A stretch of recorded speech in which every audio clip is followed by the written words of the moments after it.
preplenenej športovej hale naši hostili družstvo TU Košice. Domáce družstvo nastúpilo s touto základnou zostavou. Gál, Lovík, Kablár, Super a Riecký.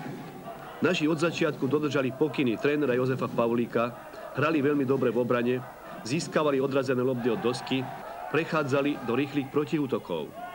Už prvú štvrtinu sme vyhrali o 8 bodov v pomere 23:15. Hlavne v druhej štvrtine hrali chlapci vynikajúco.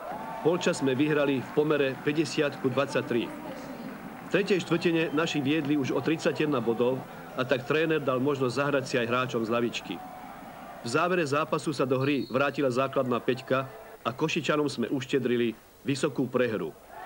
Na konci zápasu na ukazovateli svietilo skóre 92:60. Za našich najviac bodovali Gál 19, Kablar 18, Lovík a Super 15 a Riecký 14 bodov. Obecenstvo mohlo byť spokojné s predvedenou hrou komáňaských hráčov. Preto do šatní ich odprevádzal mohutný potlesk. Najbližšie stretnutie hrajú naši vonku v Prievidzi. A doma ich uvidíme opäť 4. novembra, kedy sem zavítá družstvo z Handlovej.